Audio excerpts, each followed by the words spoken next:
E estamos de volta com o BBcast, seu podcast de automobilismo e outras nerds. No episódio de hoje vamos falar sobre o GP do Azerbaijão. E aqui comigo está Débora Santos Almeida.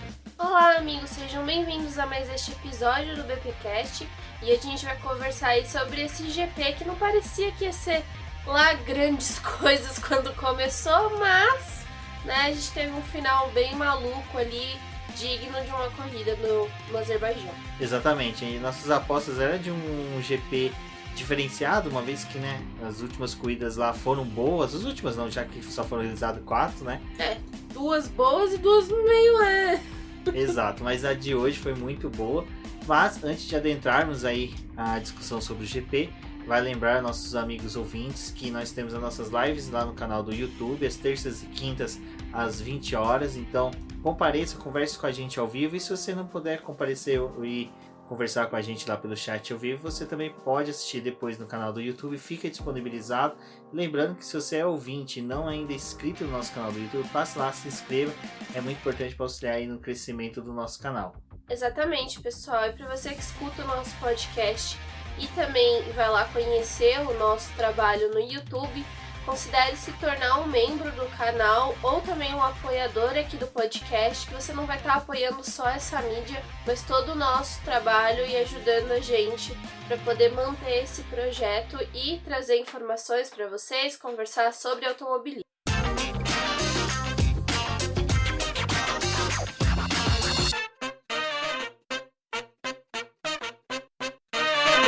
Bom, Débora, antes de prosseguirmos aí para falar do GP do Azerbaijão em si, tivemos uma notícia, do cancelamento aí do GP de Singapura, que pega a gente um pouco aí nessa questão de que era uma das pistas que a gente tinha uma torcida para poder manter essa liderança da Red Bull.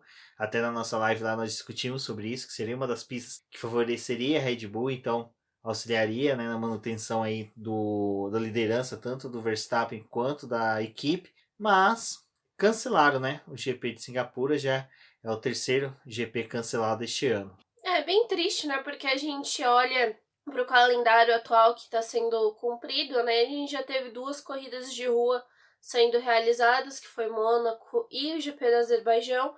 A corrida de Singapura ela estava marcada para outubro, então eles já decidiram cancelar agora. É interessante porque por lá, tá tendo um aumento de casos do Covid, mas eles tiveram pouquíssimas mortes, foram 33 só desde o início da pandemia, então é um número bem baixo, mas ainda assim mostra que eles têm muita preocupação com a população em si, E uma das coisas que os organizadores falaram é que o evento de Singapura ele não é só uma corrida, ele também tem shows, tem outras atrações. Eles esperavam que nesse ano fosse possível já receber o público e fazer algo melhor.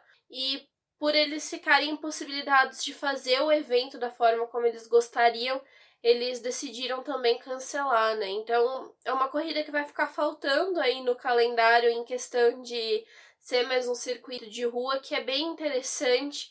É um circuito que também tem retas importantes, tem todo esse jogo de estratégia, é também uma pista bem interessante para o calendário, mas infelizmente essa saída dela aí marca a possibilidade da Fórmula 1 ter que encaixar rodadas duplas no mesmo circuito para poder cumprir o calendário. Lembrando que Singapura ele já fica ali naquele trecho final de atividades do calendário da Fórmula 1, logo depois da volta das férias, e ali vai ter outras corridas importantes, mas chega num momento em que a gente tem um final de campeonato ali com corridas que estão mais em alerta vermelho de possíveis cancelamentos, E aí teriam que pelo menos tentar fazer dobradinhas de corridas em outras pistas. Vamos ver aí o que a Fórmula 1 vai decidir. Nos próximos dias eles devem já tentar anunciar alguma coisa, falar qual pista que vai substituir. Mas é triste porque eu gosto bastante da corrida de Singapura, eu fiquei sentida. É uma pena porque, como a gente falava, principalmente que a gente pautava bastante, que para ter uma disputa mais acirrada entre o Max Verstappen e o Lewis Hamilton, Red Bull versus Mercedes, era a intenção a manutenção de pistas como Singapura no calendário, principalmente por causa de que é um formato de pista que favorecia mais a Red Bull. Então é uma pista menos aí, então cara, vai ficando um pouco mais difícil nessa disputa entre eles, mas vai ser legal a discussão sobre a corrida de hoje, porque a gente vai ver que nem sempre o traçado pode definir, né, quem vai continuar ou não na liderança. Deixa eu corrigir uma falha de caráter minha, que eu ri, né? Ri de nervoso falando do abandono da saída de Singapura, porque é realmente uma corrida que eu gosto. Quando eu vou jogar no videogame, é uma das pistas que eu mais gosto de jogar. Então eu realmente fiquei chateada, porque eu gosto bastante, mas Singapura justamente você gosta muito não só da corrida, mas do evento em si, né? Então, tudo que acontece durante o fim de semana é bem legal pra Fórmula 1. A Mercedes teve uma atuação muito pífia, né, no GP de Mônaco, e depois a gente acreditava que ia ser uma corrida difícil aqui no Azerbaijão. Lembrando que até as características da pista e a questão de que a Europa está enfrentando uma sequência de frentes frias que está fazendo com que, mesmo eles estando no verão, a pistas não está tendo um aquecimento tão grande, então e a Mercedes ia sofrer bastante com isso. Mas nos treinos livres, realmente a Mercedes esteve apagadérrima, sabe? Simplesmente parece que o Bottas não compareceu, parece que ele mandou um substituto, já que ele perdeu o voo. E Lewis Hamilton, sabe, não se encontrava com nenhum acerto no carro. A gente teve ali os treinos livres desse fim de semana, em que tivemos até temperaturas altas no circuito, passando dos 40 graus. Mas foi uma das coisas que a gente debateu lá na live de pré, falando sobre o GP do Azerbaijão, que é uma pista que é muito complicada, porque eles aferem uma temperatura ali, mas não é a mesma coisa que se encontra por todo o circuito. Tem muitas áreas com sombras, né? Então isso acaba interferindo muito no desempenho dos pneus. Fora isso, tem a reta, que é uma reta importante também. Como ali o trecho, que é um trecho sinuoso, geralmente é muito feito nessa parte que tem sombra, o pneu acaba perdendo o rendimento do que em vez dele tá aquecendo, né? E ali quando chega na curva, uma das coisas que muitos pilotos relatam quando pegam retas muito longas é que justamente o pneu acaba perdendo um pouco de performance porque ele dá uma esfriada, né? E ali também esfria freio, um monte de coisa. Então ali a gente já tinha uma ideia que não ia ser um fim de semana tão fácil para a Mercedes. A Mercedes está nesse dilema aí dos pneus, tanto em pistas em que a temperatura está muito alta, mas também em pistas em que tem esse problema com o aquecimento dos pneus. E eles passaram aí esses dias de atividade de treino livre extremamente apagados. E aí fica aquela coisa, né? Eles estão escondendo o jogo, quando chegar na classificação eles vão estar ali dominando a ponta, é só um jogo, não sei o que. Assim, em partes a gente entende que num circuito de rua realmente não é muito bom você se arriscar completamente, né? Porque tem o risco de você bater, tem o risco de você prejudicar o restante do seu fim de semana com uma quebra de carro, né? Uma batida desnecessária. Então tem sim algumas equipes que acabam se poupando, mas o ritmo da Mercedes estava muito esquisito, assim, com eles andando abaixo do top 10, outras equipes se mostrando muito, a Ferrari, por exemplo, e aí começou a se desenhar um fim de semana não tão fácil, né? Quando a gente chega ali para o terceiro treino livre, que eu acho que vale a pena destacar disso da Mercedes, né? É que eles começam a notar que eles precisam um pouco do vácuo, do auxílio do vácuo, para poder conseguir uma volta melhor. E aí, assim, para quem só acompanhou a Fórmula 1 esse fim de semana, não deu uma olhadinha lá na Fórmula 2, a Fórmula 2 a gente viu as corridas acontecendo muito disso. Os pilotos dependiam muito do vácuo para poder fazer ultrapassagem, e as ultrapassagens aconteciam mais quando eles utilizavam o vácuo. E aí a gente começa a perceber que em vários momentos isso era necessário, até nas voltas da Fórmula 2, quando os pilotos estavam tentando buscar ali uma volta melhor, fazendo volta rápida, tinha muito dessa influência do vácuo do carro do piloto que estava à sua frente. E aí tinha todo esse jogo. Então começou a se desenhar um fim de semana difícil para a Mercedes, bom para a Red Bull, que estava assim empenhando um bom papel. E aí quando a gente olhava também para a AlphaTauri, era interessante porque a AlphaTauri também estava bem, né?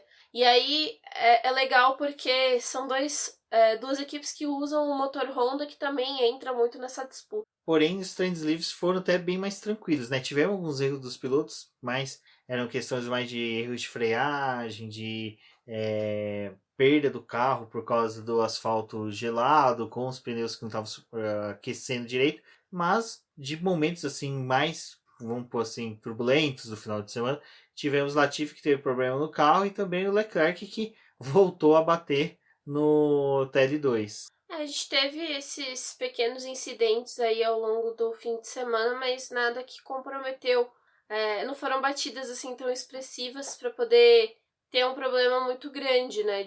Do piloto não conseguir desenvolver no restante do fim de semana. A gente teve também uma batida do Lance Stroll, que foi um pouco mais forte, mas assim, as sessões continuaram, né? A gente teve também paralisação de bandeira vermelha por conta desses incidentes. Uma das coisas que a gente consegue notar é que o pessoal ali em Baku tem muita dificuldade para fazer a remoção dos carros, não tem gruas assim como em Mônaco que abduzem carros, como aconteceu na Fórmula 2. Isso não acontece no Azerbaijão, então geralmente eles não conseguem só dar uma bandeira amarela, né? E aí tem a paralisação e é expressivo quando a gente tá falando de sessões agora de treinos livres que tem apenas 1 hora. Então, alguns minutos a mais ali perdidos, 10 minutos, já faz muita diferença pro pessoal que tá relatando muita dificuldade para poder coletar os dados dos carros. O que vale explicação sobre a questão do Azerbaijão, até para recordar um dos previews que a gente fez, a gente explicou um pouco sobre isso, mas é que o GP do Azerbaijão, como ali não havia uma tradição boa para se ter, né, o GP, a FIA trouxe, né, o pessoal, os comissários, os agentes ali, os socorristas, os fiscais de pista, eles vieram de Mônaco e da Hungria para poder auxiliar o pessoal do Azerbaijão. Mas isso foi feito no primeiro e segundo GP, já a partir do terceiro já segue vida normal, vocês se viram aí. E isso gerou um pouco de dificuldades. A gente já teve episódios ali em que o carro ficou batido por um longo tempo, eles não sabiam como remover, fizeram a remoção de forma errada. Mas outra questão também é que, ao contrário de Mônaco, Mônaco parece que quando já é feita uma reforma, eles já meio que pensam, né, como isso vai interferir no GP, porque eles já criam meio que estações para poder ter as gruas, para poder ter os socorristas, para ter os fiscais de prova. Já em Baku não, em Baku se você vê, as sacadas já são bem em cima da pista mesmo. Então você tem as calçada, né? as calçadas são curtíssimas, né? E aí o que acontece? Somente naqueles locais que são as áreas de escapes das finais das retas, mesmo as curtas, que ficam os caminhões com os guinchos para retirar os carros. Mas mesmo assim, isso demora, leva tempo. Então, realmente é o calcanhar de Aquiles hoje do GP do Azerbaijão, mas que é algo que não eu acho que não atrapalha o espetáculo. Eu acho que faz parte da corrida. Eu acho que é uma coisa que não deveria ser modificada, porque é uma característica que o Azerbaijão tem e é uma daquelas características que faz cada GP ser diferente do outro. A gente nota ali que em alguns trechos tem também umas grades que nem possibilitam o trânsito de pessoas, né, naquela parte que tá fora da pista. Grade parece mais tela de galinheiro, né? Parece mais tela de galinheiro mesmo. Não é muito bem pensado aquilo ali, não. Mas saudades dos carros sendo abduzidos, que nem em Mônaco. Porque ali, olha, triste. Esse negócio de carro ser abduzido é uma coisa que se você estiver muito louco numa sacada, você fica louco mesmo e nem percebe. Mas vamos lá. Dos treinos livres, acho que o que vale o fechamento sobre essa conversa é a liderança do Gasly no TL3, né? O que foi algo interessante porque o Max Verstappen bateu, o Lewis Hamilton e o Bottas lá atrás, o Pérez também ainda tentando se adaptar, se adequar ao carro e à pista, o que ao final a gente viu que deu muito certo. Mas o Gasly viu uma brecha ali aberta sensacional para ele buscar essa liderança no TL3. O que é muito significativo, ele mostrar essa liderança ali nesse treino, que já é que antecede, né, o treino classificatório. Então já mostrou para ele que sim, que ele poderia brigar, chegar até os carros da AlphaTauri ao Q3 e também disputar uma possível colocação muito melhor do que ele vinha tendo nos últimos treinos classificatórios. A gente vai olhando os carros da AlphaTauri ao longo desse começo de campeonato, que a gente teve momentos de treinos livres em que o Gasly tinha uma apresentação muito expressiva, mas quando chegava na classificação penava um pouco ali para a AlphaTauri conseguir um resultado muito bom. E a gente tá falando de problemas assim da AlphaTauri que colocou uma dúvida do desempenho da equipe mesmo ao longo desse campeonato, né? Tanto que se nesse GP a gente se perguntou se a Mercedes foi para essa corrida, a AlphaTauri também teve momentos esse ano que a gente se perguntou se ela estava em alguns GPs, porque não aparecia, não tinha um bom rendimento. O Gasly tá levando muito da equipe, né, nas costas, porque o Tsunoda teve aquela apresentação incrível, mas depois teve uma queda de desempenho muito ruim ali, ele dá uma apagada na equipe e ali tudo se soma para vários problemas, né? E olhando o fim de semana do Gasly, com ele andando ali, tentando ficar próximo aos líderes, e aí ele lidera esse terceiro treino livre, começa a dar uma esperança para que a AlphaTauri ela consiga, né, levar esses carros aí para o TL3. E o Tsunoda também estava figurando, né, entre os 10 primeiros, o que acho que deu um ânimo ainda maior para a equipe, com uma possibilidade de conseguir levar, realmente ter um desempenho muito melhor nessa corrida. Então foi importante o Gasly estar ali liderando, e é aquilo que a gente falou, né? É importante também porque era mais um carro com motor Honda também andando ali na frente. Havia uma grande expectativa para o treino classificatório, né, Débora? Porque a disputa realmente estava aparentava ser entre a Red Bull e a Ferrari, que a Ferrari em voltas curtas, voltas assim rápidas, com o pneu já nas primeiras rodagens dele, estava conseguindo ter um desempenho bom.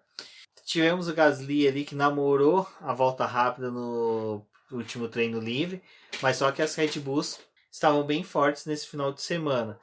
Eu acho que o ponto mesmo que, assim, decidiu, que realmente norteou todo esse treino classificatório, foram os acidentes, porque a gente teve pilotos que estariam, sim, Q2 e Q3, tendo que largar mais ao fundo e perdendo chance de disputar voltas rápidas.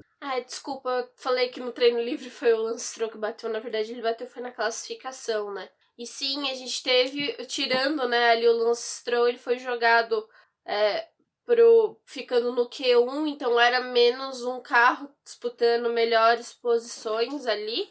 E a gente também teve o Giovinazzi, que é um piloto que teve, né, em Mônaco a chance de ir ao Q3, e nessa corrida a Alfa Romeo não estava tão otimista assim com o seu desempenho, apesar da Ferrari estar andando bem, mas eles queriam pelo menos se livrar, né, de ficar no Q1, e ali o Giovinazzi bate e acaba também prejudicando um pouco do desempenho da equipe. E aí quando a gente coloca que vai ter 5 eliminados no Q1, já eram 2 vagas que se perderam, né, ali, que os pilotos tinham um pouco mais de chance de tentar avançar, sabendo que a Haas dificilmente ia conseguir se livrar dali. E é bem interessante a gente ter isso já nesse começo de classificação, porque gera aquela tensão, né, do que vai acontecer no decorrer, né, ainda, porque tinha muita sessão ainda para poder acontecer.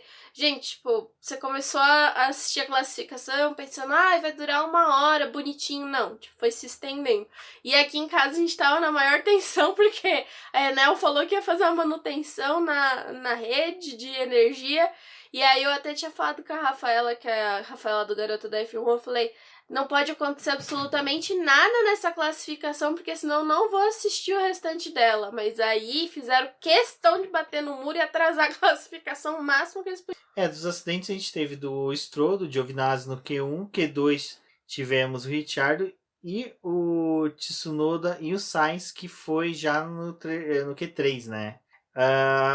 É ruim o que aconteceu, porque assim, você acaba prejudicando o desempenho desses pilotos, ficam limitados àquilo que cerceou a participação deles no treino classificatório, mas só que daí, dos acidentes, o que surge, né, a discussão novamente, pilotos que são punidos pilotos que batem, geram bandeira vermelha e acabam roubando o tempo dos pilotos que estão no treino classificatório. Até um dos que foi voz ativa sobre isso foi o próprio Fernando Alonso, né, que falou que pilotos que causam bandeira vermelha deveriam sofrer punição, o tempo deles ser excluídos da sessão. E isso é também um pouco em referência ao que já tinha acontecido em Mônaco com a pole do Leclerc. Depois o Leclerc foi pole na Azerbaijão neste final de semana, Aí teve o acidente do Tsunoda, o acidente também do próprio Carlos Sainz, companheiro dele de equipe, que coincidentemente foi evitar, né, um acidente ali que ele mesmo relatou pro rádio, que ele viu o Tsunoda a batida, né, do Tsunoda, o carro do Tsunoda parado, ele foi desviar e acabou perdendo o carro e acabou batendo. E aí surge essa de que, devem punir ou não os pilotos. Alguns ouvintes, alguns seguidores do BP perguntaram pra gente a nossa opinião. Um deles foi o Fábio. Um abraço ao Fábio, que também comparece nas nossas lives. Eu já vou imprimir a minha opinião, eu vou pedir pra Débora falar dela. Eu acredito que não deva ter punição, porque é uma coisa que até eu já critiquei no episódio passado e comentei que pra mim não tem esse anticlímax que nem o pessoal fala, teve o anticlímax porque a gente tava vendo uma disputa pela pole e teve acidente e acabou, não tem mais. Faz parte do espetáculo o acidente. O acidente é inerente da atividade de corrida de carro. Sempre vai ter acidentes, não importa o que aconteça. O fato do Tsunoda bater não favoreceu em nada o Leclerc, vamos supor assim, dele ser um piloto que fez aquele acidente para favorecer o Leclerc. Você penalizar o Tsunoda por isso, ou até mesmo o Carlos Sainz, você daria uma punição a mais para um piloto que possivelmente vai ter um abalo, o piloto sente aquilo ali psicologicamente. Tem pilotos que refletem isso nessa corrida, tem outros que armazenam isso para eles e carrega para outro momento. E também você pode, às vezes, ter o prejuízo do carro ter acabado. E ele também não ter tido uma volta tão boa que o colocou numa classificação melhor. Então, eu acho que punir, cara, você começa a querer gerar muitas punições. Eu sou contra excesso de punições no automobilismo. Eu acho que tem que ter punições sim quando as regras são infringidas, mas só que criar uma punição para alguma coisa que não é, sabe, corriqueira, vamos pôr dessa forma. Porque a gente teve nas duas etapas, mas são duas etapas de pista de rua. Aí você vai introduzir isso para uma etapa que é uma corrida como se fosse em Spa, Monza. Eu acho que é muito mais importante se for discutir penalizações em momentos de classificação a essa disputa que existe do vácuo em que você tem prejuízo de um piloto ficar segurando os demais. Eu acho que pode jogar a discussão para esse lado. Mas para punição do piloto que bate e causa a bandeira vermelha, eu não concordo. Outro motivo que eu não concordo é o piloto falar que foi prejudicado. Cara, você tem o mesmo tempo igual para todo mundo. O tempo é igual para todos. Ninguém tem menos tempo ou mais tempo. A diferença é que todos ficam com aquele negócio de eu vou sair antes, vou sair depois, vou esperar um pouco mais. A opção do momento de sair foi de cada piloto. Um dos exemplos nesse negócio de espera foi o Bottas. Sabe que, vou dar o vácuo pro Hamilton e depois o Hamilton me dá o vácuo, ou eu dou o vácuo só pro Hamilton. Não sei como foi a decisão da Mercedes sobre isso, mas só que ele foi prejudicado porque ele deu o vácuo pro Hamilton. O Hamilton conseguiu uma boa colocação, mas ele não conseguiu fazer a volta rápida dele. Cara, eu acho que isso é um erro do piloto, porque ele tá numa pista de rua, ele sabe que existe a possibilidade de ter acidente. Você já teve acidentes no Q1 e no Q2. Você optar por dar o vácuo e prejudicar a sua volta rápida, você tá abrindo a mão da sua oportunidade. Você quis aquilo, você aceitou essa decisão da equipe. Então, falar em punição para esses pilotos que causaram, porque teve essas consequências, eu acho que você começa a tornar a própria competição muito injusta com aqueles que ousam, com aqueles que buscam o limite máximo do seu carro. Eu tava até lendo alguns textos meus antigos quando fui fazer o texto de preview do Azerbaijão para poder comentar algumas coisas que já tinham acontecido na pista. E um dos textos que eu achei falava que eu tinha colocado, né, que uma das coisas que a Liberty estava buscando dava a sensação de que eles estavam reduzindo a quantidade de punições aplicadas aos pilotos. Então tinha algumas coisas que a gente, alguns lances antigamente que a gente perguntava, né, se cabia uma punição. Muitos até a gente tinha essa sensação de que tinha faltado um pouco mais de mão ali da Liberty, né, da FIA em si, para poder dar a punição. E agora a gente está ao contrário, né, questionando punições excessivas que estão sendo dadas na categoria.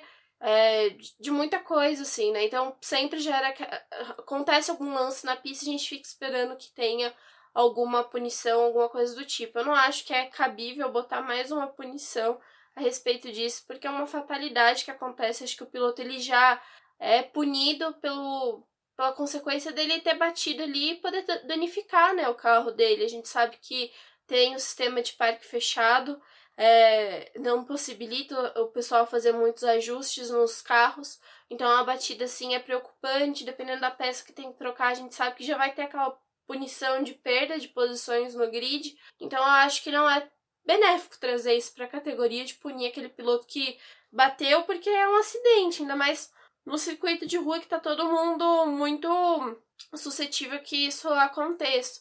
E à medida que a gente vai tendo essa classificação adiada, né, cada vez mais, porque era para ter sido realizada em um período de 1 hora e aí ela vai se estendendo por conta dessas bandeiras vermelhas, a pista foi mudando completamente. A gente viu mais áreas de sombra, pista mais fria, né, com a aproximação do final.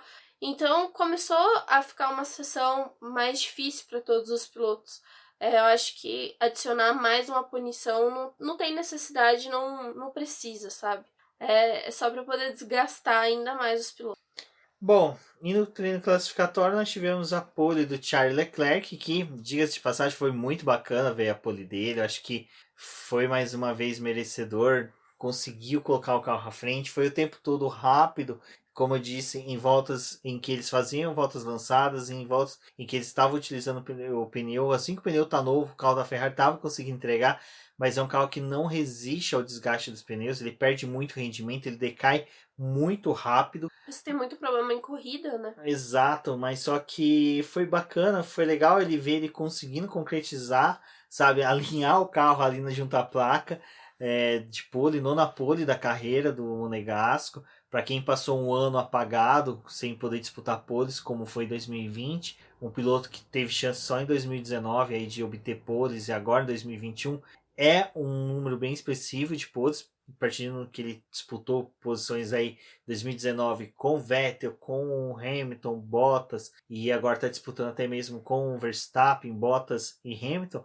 É interessante, é bem bacana isso. Eu acho que foi bem legal a gente ver essa pole do Leclerc, e aí ele não teve uma batida, não teve nada, tava zerinho para poder largar na frente. É bem legal porque a gente começa um fim de semana não acreditando muito na Ferrari, nem a Ferrari acreditando muito nela, porque eles jogam muito o problema de vamos perder desempenho nas retas, a gente não vai conseguir render com o carro, é um circuito para a McLaren, foi muito colocado. Eu também pautei que eu acreditava que eles estariam de volta ali na disputa da quarta posição e não como representante de um terceiro lugar nos construtores, mas todo o trabalho realizado ali pelo Leclerc durante o fim de semana, né, os treinos livres, ele consegue reverter isso na classificação com uma pole. E é bom porque a gente vê que ele conseguiu bater os favoritos, né, dessa prova, que era justamente a Red Bull, e aí é um bom resultado, né, para esse piloto. E uma Mercedes que estava apagada com o desempenho do Bottas, e o Hamilton ainda consegue colocar um dos carros ali na primeira fila, mas foi uma coisa bem expressiva ali para a Ferrari. E a Ferrari tá nessa, né? Ela acredita que os próximos GPs não são GPs para ela, que o desempenho dela começa a se perder ali no meio do caminho, mas se mostrando forte em ritmo de classificação, pode ser que eles consigam posições melhores para a largada, e aí fica aquele jogo de estratégia, né? E dependendo de coisas que aconteçam à sua frente, mas é bem legal ver essa disputa aí. E acho que um dos pontos que ainda é interessante de falar sobre a Mercedes, que foi uma das coisas que o Rumi estava falando, os pilotos levarem um pouco mais de tempo para poder realizar as suas voltas, a Mercedes, ela na realidade ela estava precisando de 2 voltas de aquecimento do pneu para poder conseguir dar uma volta rápida. Então, obviamente, esses momentos de paralisação aí que a corrida teve, né, a classificação teve, realmente dificultou um pouco do desempenho deles para conseguir posições melhores, né? Até mesmo o Bottas, quando ele fica ali impossibilitado de dar uma volta rápida, acho que tudo deveria ter colocado ali naquela balança, né? Ficaria muito mais difícil para ele, sendo que ele teria que dar 2 voltas de aquecimento do pneu e mais uma volta rápida para conseguir uma volta melhor. Isso é aquela coisa, né? A gente já sempre fala que a janela de eficiência de um pneu é curta e ainda você perder 2 voltas para aquecer o pneu, sendo que os demais adversários estão conseguindo já na primeira volta fazer o aquecimento. Para a Mercedes, esse final de semana foi uma disputa muito, muito ruim. Tipo assim, eles entraram em total desvantagem em pista. Mesmo com o pessoal comentando até na transmissão que o Lewis Hamilton achou um acerto do carro, mas era um acerto do carro que estava exigindo muito do carro e muito do piloto. Acho que esse é um dos motivos que o Bottas não optou por esse acerto, porque era um acerto que era desgastante para o conjunto todo. Bom, mas como ele comentou, a pole ficou para o Leclerc, mas o treino classificatório não terminou ali quando acabou. A gente ainda teve julgamento de uma possível punição e acabou se refletindo em punição ao final, que foi ao Lando Norris, né, Débora?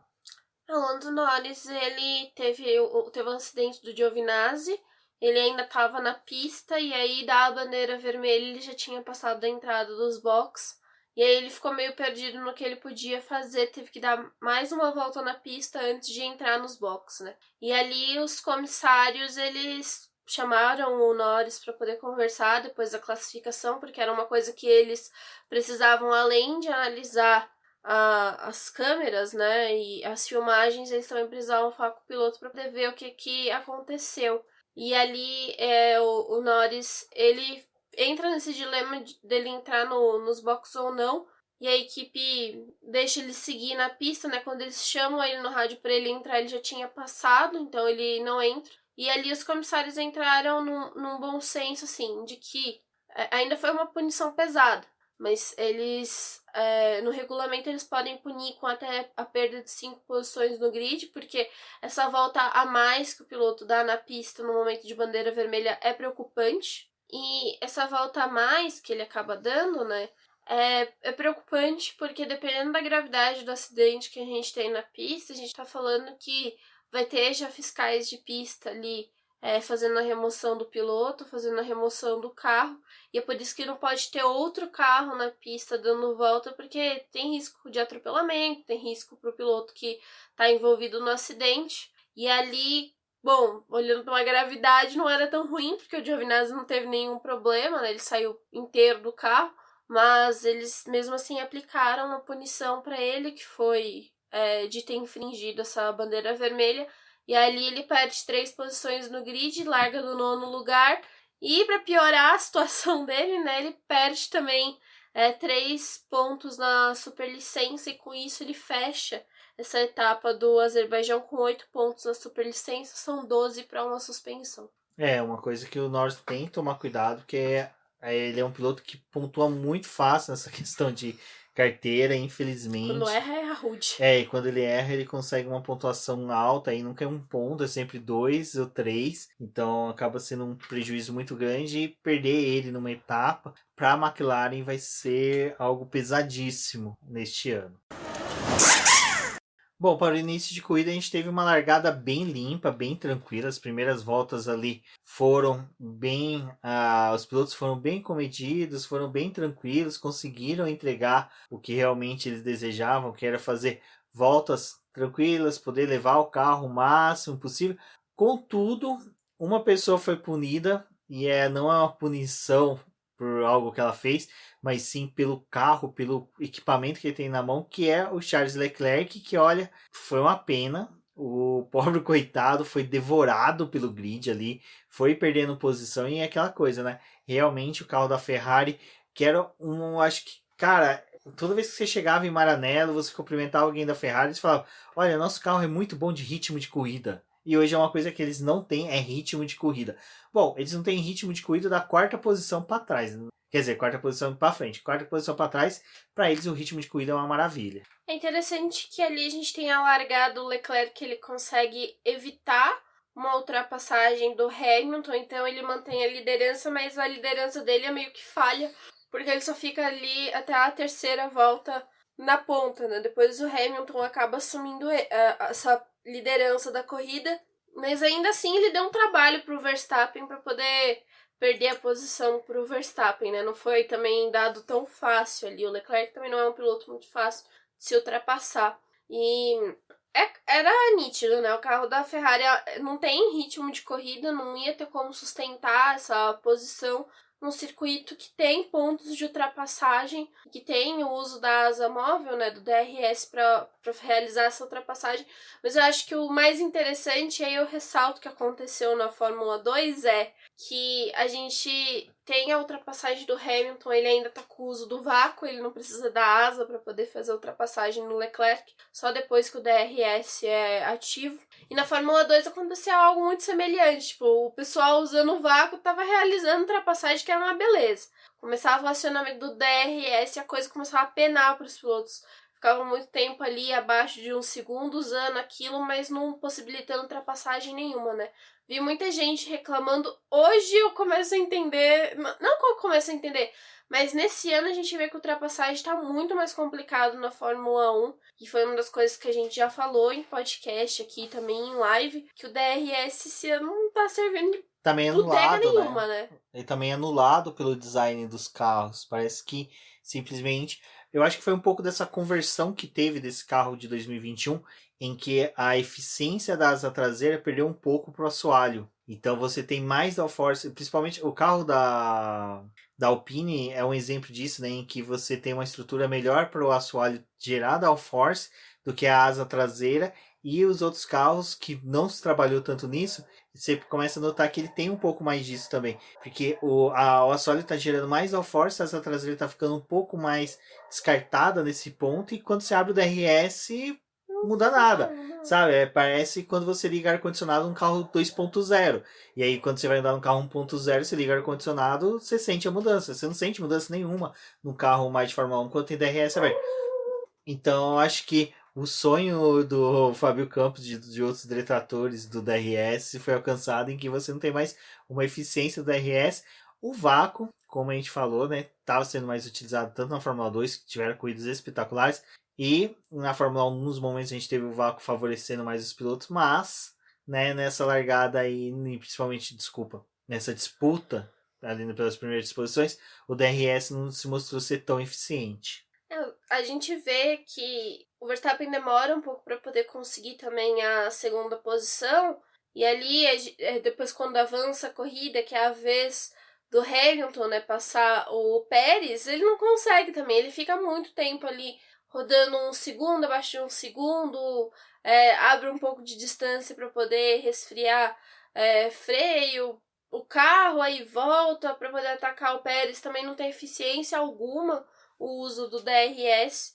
É um negócio que se perdeu, né? Assim, acho que até ano passado tava funcionando mesmo com a turbulência que os carros tinham, mas esse ano, assim, é difícil. E a gente, assim, no Azerbaijão, eram 2 zonas de DRS para poder usar que não estavam rendendo porcaria nenhuma, né? E se fosse só nessa pista, mas aí a gente tá falando de corridas atrás que teve a mesma coisa, assim, corridas pistas que tinham a possibilidade de ultrapassagem, e esse artifício, né, artificial, tava ajudando de porcaria nenhuma também. Outra coisa que matou, né? O carro não funciona, não adianta, e o vácuo tava sendo muito mais efetivo, realmente. Exato. E é uma situação em que torcemos para ser finalizada e acabada, excluída da Fórmula 1 quando tivermos os carros novos em 2022, que essa dependência, né, da asa móvel se finaliza, e a gente vai ter uma Fórmula 1 um pouco mais tranquila quanto a esse ponto. Outro sistema, né, para poder dar potência para os pilotos, alguma outra coisa, porque eu acho que isso se tornou já muito falho para esses carros. Eu acho que o ódio tinha que ser a melhor potência dada para um piloto. Fica com ódio do da frente que você consegue ultrapassar com a beleza. Bom, vamos lá. E teve a questão do Carlos Sainz, né, Débora? Que a gente falou da largada limpa, largada tranquila do pessoal. Mas, menino Sainz, né, que largou da 5ª posição. Mas o final de semana não estava muito favorecido a ele. Parece que realmente a sorte dele ficou em Mônaco, e neste final de semana ela não retornou. É engraçado que o Sainz ele tava tendo um desempenho muito bom nos treinos livres, também era um piloto importante aí para essa corrida da Ferrari, mas ele, assim como os outros pilotos que já tinham realizado suas paradas, né, para poder dar continuidade à sua corrida, o Sainz ele retorna com os pneus duros e passa reto, né? Ali na área de escape, algo que a gente já tinha visto muito durante os treinos livres, e acontece com ele mas isso acaba jogando ele, gera uma perda de posição, e ali fica muito mais difícil para ele poder se recuperar. Tanto que a gente viu justamente esse negócio do DRS, né? Ele ficou várias voltas atrás do Giovinazzi para poder conseguir passar o Giovinazzi e voltar, né, para a briga. E ali ele também tinha outros pilotos importantes ainda para poder realizar a ultrapassagem, e a corrida dele começou a ficar comprometida, né? Não foi um piloto que a Ferrari pôde contar mais à frente para poder somar ainda mais pontos nessa briga com a McLaren. Falando em troca de pneus, quem fez escola, quem ensinou a Aston Martin a fazer boas estratégias de conservação de pneus foi o Checo Pérez, né, que foi uma grande estrela do final de semana, mas falando da estratégia da Aston Martin, que foi uma estratégia diferente, né? A gente teve ali o Stroll, que permaneceu com pneus duros da primeira volta até a 31ª, quando ele sofreu o acidente, e tivemos também o Sebastian Vettel, que estendeu o máximo possível, foi o piloto que mais rodou com pneus macios. O Vettel, que na live a gente até comentou, e esse pódio, ele é um pódio em que até a Rafaela comentou que seria em Mônaco, mas ela não soube identificar muito bem as ruas ali, e o pódio acabou acontecendo em Baku, mas... Faltou o Hamilton do pódio dela. Exato, mas só que a questão do Vettel aqui foi o seguinte, lá a gente comentou que ele é um piloto que sabia lidar os pneus seriam sim um grande ator, uma presença constante nessa corrida em decorrência das características da pista, uma coisa que a gente falou bastante, questão de ser uma pista muito frio, de ter muita sombra, você correr por muito tempo abaixo da copa das árvores, que faz com que os carros tenham pouco contato com o sol, então o aquecimento do asfalto seria muito baixo. E aí a gente até falou, olha, o Vettel é um piloto que pode surgir como uma boa esperança para o Aston Martin, porque ele sabe render pneu, sabe render. E lembrando que o Pérez sempre foi um piloto que fez mais ou menos o que o Vettel fez. Era aquele piloto que chegava no pódio e você falava, cara, como esse cara chegou aqui? De repente você ia ver toda a estratégia de corrida deles, era uma estratégia pautada na conservação dos pneus e o menor número de voltas com o pneu composto mais duro. E isso foi muito bacana de ver. Essa estratégia que foi adotada para os dois pilotos foi uma estratégia invertida, né? Onde que o Vettel começou com pneus macios em decorrência dele conseguir ir para o Q3. Já o menino Stroll, que ficou no Q1, larga do duro e tenta estender o máximo possível. Provavelmente devia ter uma contagem aí da equipe contando com uma presença de safety car, que não aconteceu, só foi acontecer mesmo com o acidente do Stroll. É bem interessante que a Aston Martin, aquela equipe que está convivendo com problemas esse ano. Então, acho que é agora que eles perceberam assim, a gente tem problemas no carro que a gente não vai conseguir solucionar, o nosso jeito é ir dessa forma até o final do ano, a gente precisa arrumar outros artifícios para poder garantir posição na pista e voltar para essa briga aí que agora já é mais difícil para eles disputar uma terceira, quarta posição do campeonato, mas ainda assim tem uma briga importante com a Alpine e com a AlphaTauri. E é legal que eles conseguiram identificar isso ali em Mônaco, funcionou muito bem as estratégias que eles traçaram para os pilotos, e no Azerbaijão deu novamente certo, né? Assim, era uma estratégia bem interessante. Foi uma das coisas que eu falei na live.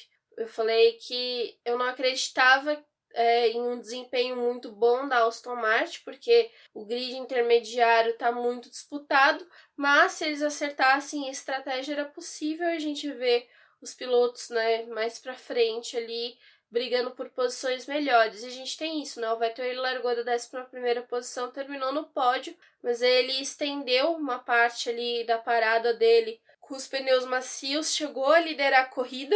Depois, quando ele para, ele ainda volta numa posição interessante para poder continuar brigando, e aí ele vai se aproveitando das coisas que vão acontecendo na pista para ele poder surgir nesse pódio e conseguir, né, um bom resultado.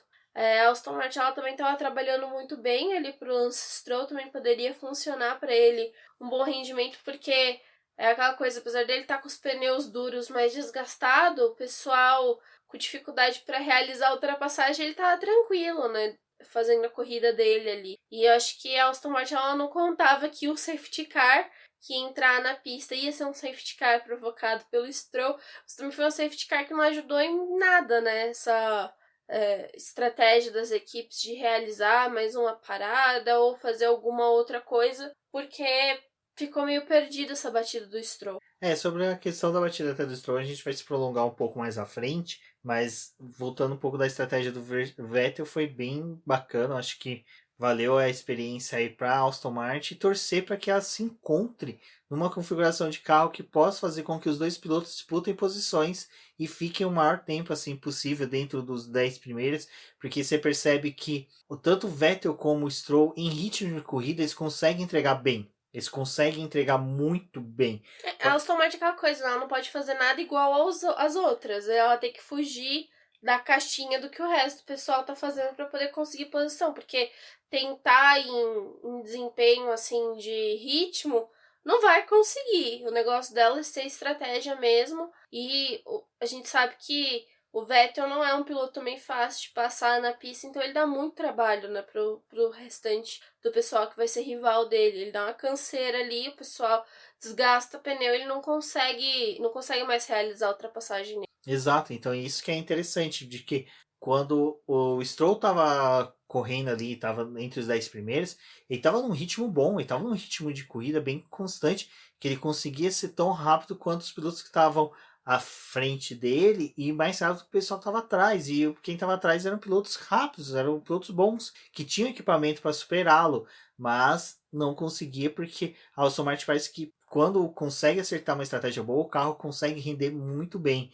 E isso é interessante, isso é um ponto bem favorável para a equipe, para os próximos GPs, torcer para quando forem para as pistas tradicionais, eles consigam entregar o mesmo tipo de estratégia barra equipamento para os pilotos para poder fazer boas corridas. Quem não estava muito bem de estratégia esse final de semana, principalmente em pit stop, foi a Mercedes, que olha, eu até falei assim, pegaram o pneu com a roda zoada lá, com a porca zoada, colocaram no Hamilton, porque o pit stop dele ele foi horrível, 4 segundos, sim, foi prejudicial para ele pra caramba, porque ele acabou sendo ultrapassado pelos dois carros da Red Bull, que tiveram estratégias diferentes, mas o pit stop do Verstappen foi algo, sabe? Pit stop fantasma. Foi sensacional. Tipo, o cara já tinha desatarrachado a porca antes do carro parar. Foi uma coisa de louco. Então, assim, de louco não, a gente já tá acostumado a ver isso da Red Bull, mas só que numa corrida em que realmente o pit stop foi decidindo o rumo da corrida, foi algo assim sensacional a gente ter visto isso, e principalmente nessa disputa em que a gente acreditava que a Mercedes não ia ter mais falhas. Parece que simplesmente eles trocaram a porca da corrida passada, mas mantiveram o péssimo desempenho em pitstops. Teve uma das coisas que você falou, né? Mas por que o Verstappen tá respondendo a parada do Hamilton, né? Por que ele não dá uma esticada ali permanecendo na pista e depois ele faz uma parada? Eu acho que pra Red Bull não funciona isso, porque eles... eu acho que uma das coisas que é interessante de olhar é que a Red Bull e a Mercedes eles estão num nível muito parecido esse ano em desempenho. Então tá muito difícil para os pilotos quando acontece alguma coisa, alongar a distância que ele tem pro segundo, terceiro colocado, né? Não abre tantos segundos assim de um desempenho muito favorável para eles. Então, ficar ali na pista e correr o risco de perder rendimento com o pneu que vai ter na degradação, né? E também vai, depois que ele atinge o ápice dele, só caindo, né, em desempenho, ter se aproveitado de um pit stop ruim da Mercedes ali, que dura 4 segundos, foi bom, porque também a gente estava tendo uma pista ali muito movimentada com muita gente fazendo pit stop. E ali o Verstappen ele vai, realiza a troca dele, e esse pit stop fantasma da Red Bull coloca ele à frente do Hamilton. Então o Hamilton já tinha ali que lidar com o fato de ele ter perdido a posição pro Verstappen, né? Depois a Red Bull ainda consegue ser mais genial ainda e faz o pit stop do Pérez, que não foi um pit stop fantasma, dele demorou um pouquinho, mas ele também consegue ser devolvido à frente do Hamilton, e aí são os dois carros da Red Bull liderando a corrida, assumindo ali a posição à frente do Hamilton. Então, foi sensacional essa parte, assim, tipo, em estratégia, em saber que a gente tá rendendo muito parecido, a gente tem que arriscar agora, tipo, tentar voltar ou devolver o piloto o mais próximo possível para que eles se resolvam em pista. E deu muito certo. Essa opção que a Red Bull fez foi muito melhor do que ter segurado o Verstappen mais tempo na pista. Pra mim foi uma surpresa mesmo a resposta tão rápida da Mercedes não, da Red Bull para o pit stop do Lewis Hamilton, mas é como você falou, teve essa condição de que o carro da Red Bull perderia desempenho, e já que eles viram que o pit stop foi meio que ruim, né, vamos pôr dessa forma, a resposta imediata daria mesmo essa vantagem para o Verstappen. Mas muito antes das paradas ali, a gente teve o primeiro abandono da corrida, que foi do Ocon, piloto que a gente vem falando aí, que vem se destacando, tendo um desempenho muito melhor do que do Fernando Alonso, mas nessa corrida ele simplesmente teve um momento no power ali, teve que parar o carro. Foi uma pena, porque, cara, o Ocon, apesar de eu não ser um dos pilotos, sensacional. Não ser um dos pilotos meus favoritos, um dos pilotos que eu gosto, que eu tenho assim um apreço, eu acho que realmente é uma pena para ele, sabe? É um piloto que, quando tá em pista, ele disputa bem posições, ele é um piloto que consegue ser aguerrido na defesa, ele não perde a esperança tão fácil, ele briga por uma posição bastante, então acho que seria um piloto que teria dado uma pimentadinha melhor ali durante a corrida. Mas, infelizmente, ele abandonou, para a felicidade do Fernando Alonso, né, o príncipe das Astúrias, que ao final da corrida chegou aí numa sexta posição e que, bom, pelo menos ele saiu numa corrida pontuando mais do que o companheiro de equipe. O Ocon ele tá sendo muito responsável pelo desempenho da Alpine, então ter esse abandono dele ali não é bom, né? Porque nessa guerra aí de coisas que poderiam acontecer mais à frente da corrida, era importante eles pontuarem, e aí quando a gente olha pro cenário que o Vettel foi pro pódio, né? Era importante os dois carros da Alpine estar no top 10, mas abandonou aí com um problema de motor e deixa aí um déficit para a equipe, né? Bom, um piloto que também faz uma coisa diferente para a corrida é o Bottas, que quando ele vai para a Finlândia ele faz um mapa astral. Esse mapa astral dita todo final de semana para ele o que ele tem que fazer de certo e de errado, mas é um mapa astral em que as taxinhas são colocadas, né? Os alfinetes, aqueles alfinetes bonitinhos, com as pontinhas coloridas, são fincados de forma que ele tem que seguir rigorosamente os horários corretos para poder conseguir superar o Bottas não, o Lewis Hamilton. Bom, superar o Lewis Hamilton ele conseguiu nessa corrida, né? Diga-se de passagem. Mas o Bottas, desde o momento que houve o atraso dele lá no aeroporto, todo a mapa astral dele ficou cagado e ele não conseguiu ter um desempenho bom nesse final de semana. Eu acho que nem podemos falar que ele foi um piloto que não teve um desempenho bom. Ele não teve desempenho algum no final de semana do Azerbaijão. Acho que era melhor o Bottas nem ter se desgastado para poder sair da Finlândia e ir para lá, né? Porque completamente apagado, não conseguiu fazer uma corrida de recuperação. A Mercedes não tinha muito o que fazer com ele em pista, porque ele não tinha reação, sabe? Não tinha o que fazer. Traçar uma estratégia para poder colocar ele mais à frente, como a Aston Martin fez com o Vettel, né? E ali ele ficou completamente rendido.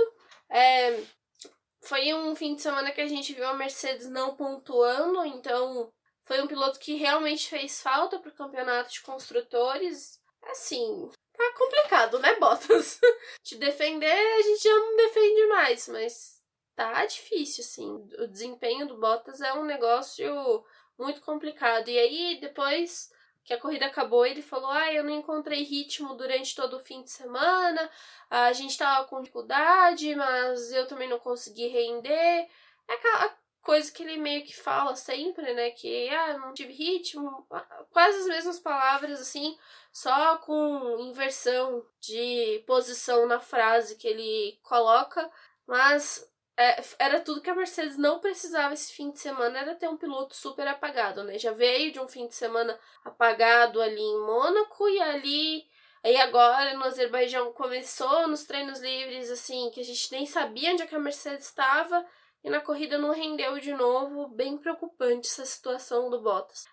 Não sei, eu ainda acredito que a Mercedes não é o tipo que vai trocar piloto no meio do campeonato, Mas dependendo do que acontecer no final do ano, um dos grandes responsáveis para que isso aconteça vai ser o desempenho do Bottas, né? 2 corridas abandonando e uma delas não pontuando. Fica cada vez mais difícil de falar do Bottas, mas um piloto que este final de semana a gente pode falar bem, que passou batido, não literalmente porque não bateu, mas conseguiu entregar bem, foi o Kimi Raikkonen, né? Que conseguiu ali uma 10ª colocação, um pontinho para poder conseguir ali para a equipe Alfa Romeo, que agora tem 2 pontos. Aê, Haas, agora você não passa mais, nem a Williams.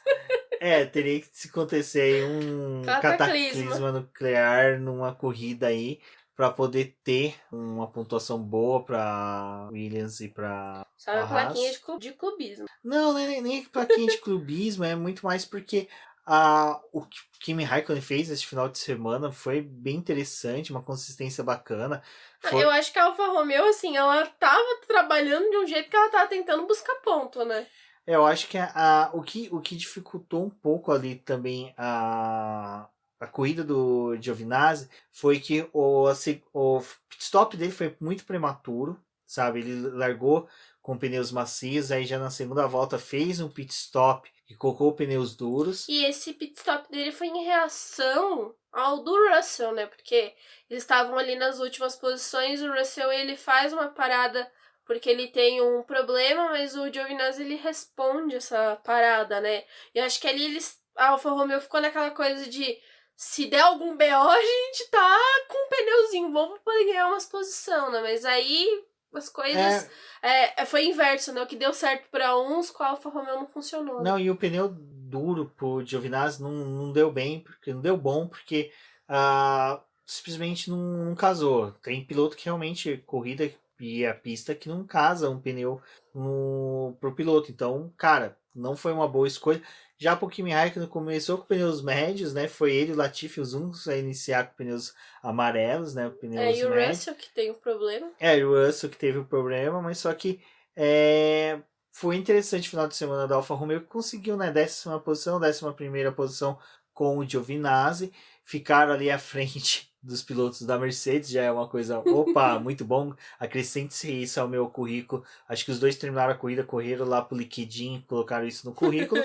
Mas foi legal pro Kimi Raikkonen, até eu comentei com a Débora, o CEO da Alfa Romeo foi twittar falando parabéns para os dois pilotos, né, pelo desempenho na corrida, e acabam marcando o Twitter de um desses perfis que são de fãs do Kimi Raikkonen, como se fosse o perfil oficial do Kimi Raikkonen. O fã deve ter ficado feliz pra caramba. Obrigada, CEO. Exatamente. Mas eu acho que é legal ver o Kimi Raikkonen pontuando. Para aquilo que eu já falei, eu acho que sim, é a temporada de despedida dele. A minha única torcida é que ele saia, mas só que não saia toda aquela esperança que a Alfa Romeo tinha, sabe, de ter uma equipe boa e uma equipe forte, permaneça na categoria e invista no Ailot, um outro piloto também da academia da Ferrari. O Ailot é o mais cotado, né, mas também tem o Schwartzman, que está fazendo boa temporada, em Baku se encontrou. E tem o Theo Pourchaire, que é piloto Sauber, né, também. O piloto tá tendo um ano bem interessante na Fórmula 2. Exato, então vamos ficar na torcida aí, parabéns ao Kimi, vamos mandar um cubo de gelo dele com parabéns para esse final de semana. Não, mas assim, a gente olhar pra Alfa Romeo é muito legal, porque na sexta-feira teve a coletiva, né, com os chefes de equipe. Aí perguntaram pro Frederico Visser, e aí, né, Alfa Romeo, e pontuou no outro GP, o que você acha desse fim de semana? Esse desempenho da Mercedes ruim aí, não é nada disso não, a gente vai penar muito durante o fim de semana, a gente vai ter vários problemas, tipo, o Visser, ele derruba a equipe, né?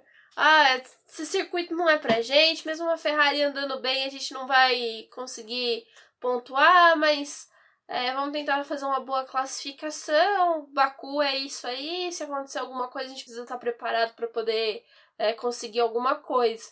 E aí acho que nem ele imaginava, né, que os carros iam acabar na frente dos pilotos da Mercedes, né, no fim da corrida. Mas conseguiram esse um ponto aí, é aquela coisa que é bem legal porque eles estão nessa briga com Williams e Haas muito menos, né, mas acho que mais a Williams, que talvez seja um time que poderia ter chance de ter algum ponto aí durante a temporada, mas já ter 2 pontos já é meio que praticamente uma garantia de que eles vão ficar com o 8º lugar do campeonato de construtores, e aqueles outros pontinhos que eles podiam ter conquistado com o Raikkonen, né, no começo da temporada, que foi perdido aquela punição absurda, ainda assim também acho que poderia agregar um pouco mais ao resultado do time. Mas aquela coisa, né? Agora vem corridas que devem ser um pouco mais difíceis para a Alfa Romeo, mas eles estão numa crescente bem interessante, porque é um time que consegue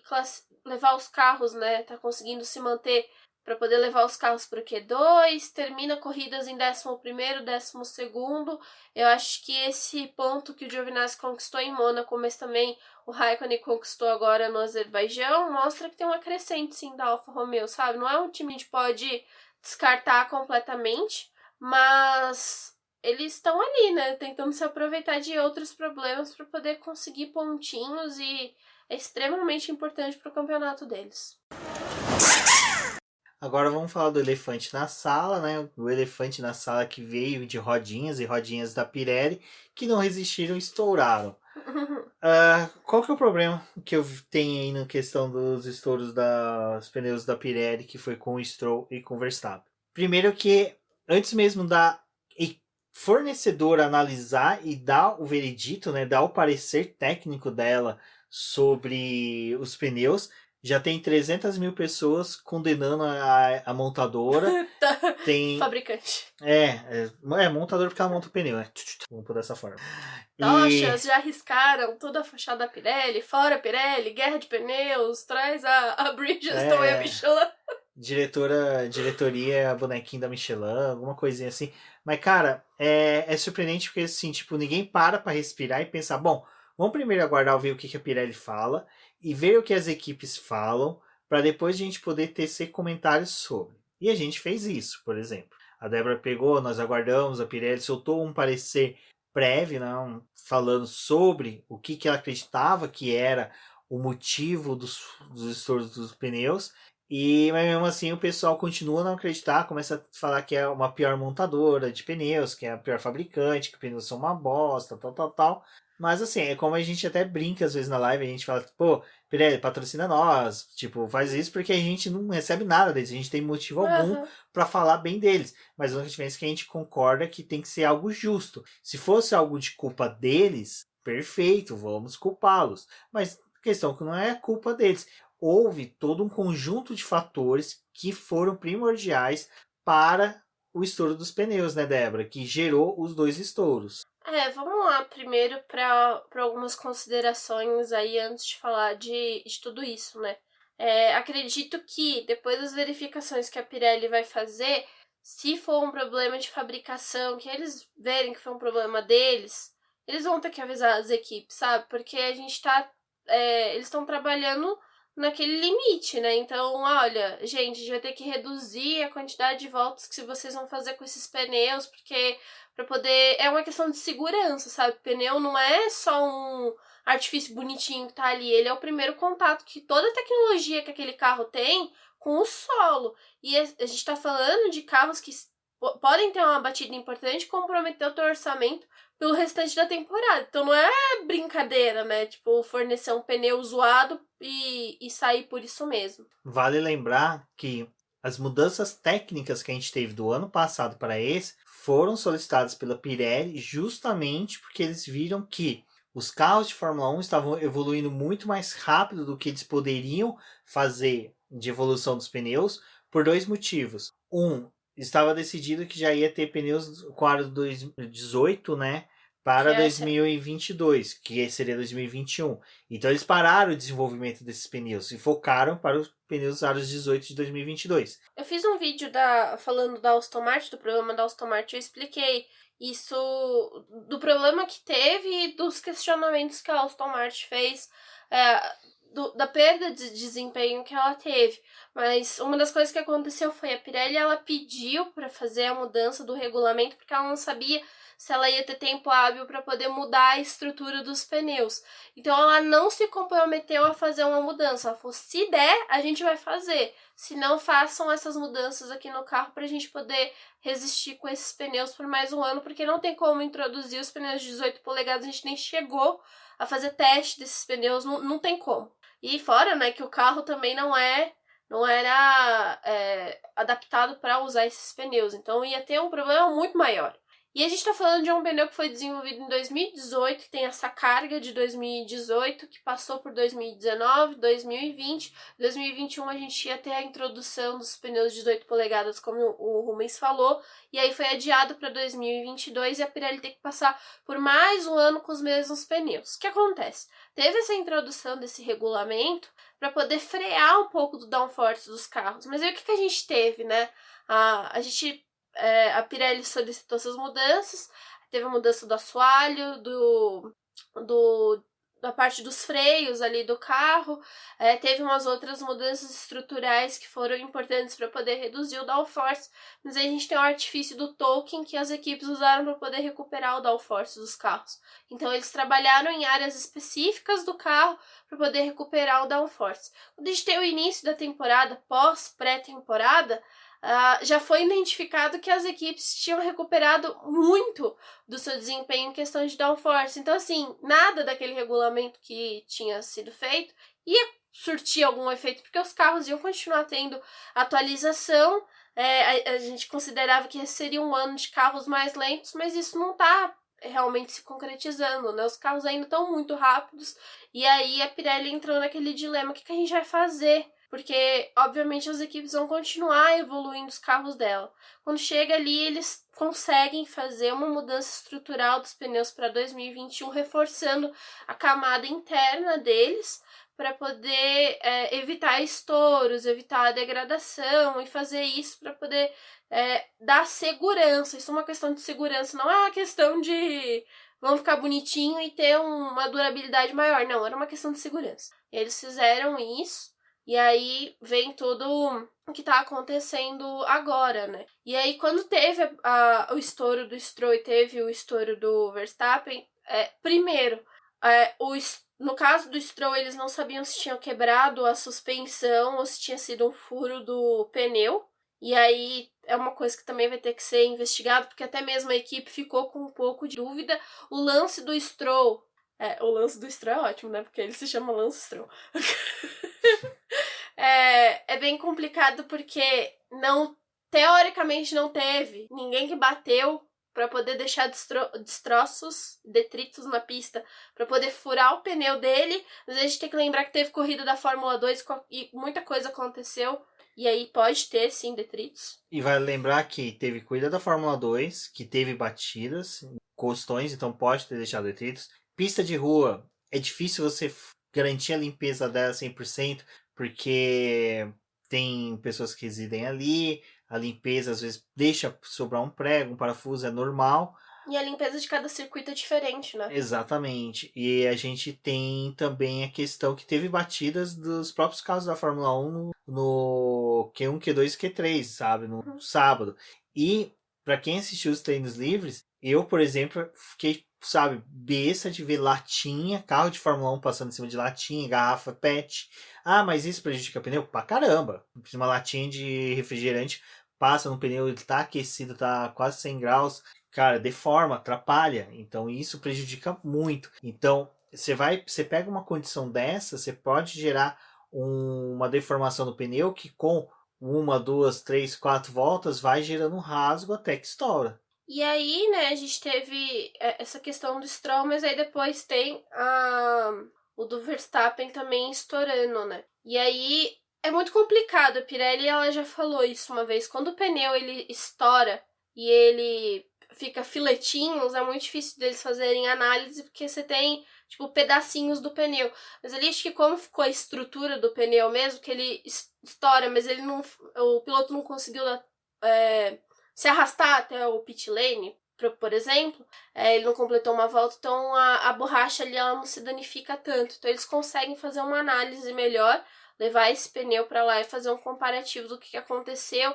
Eles já falaram que eles vão fazer análise das câmeras, não só das câmeras do carro, mas se teve câmera no circuito que pegou os estouros e o que aconteceu, eles também vão analisar isso para eles fazerem um laudo, né, para poder identificar o que aconteceu. Mas o do Verstappen, pelo pouco que eles conseguiram ver, O do Verstappen, ele pode ter sido provocado pelo detrito do carro do Stroll que ficou na pista. Porque quando tem aquela limpeza de pista, eles pegam umas peças grandes. Tipo, eles não vão ficar pegando pedacinho pequenininho. E pedacinhos pequenininhos, dependendo da forma como o pneu tá de tantas voltas, ele já consegue atingir uma camada que é possível furar e estourar, não é uma coisa de degradação.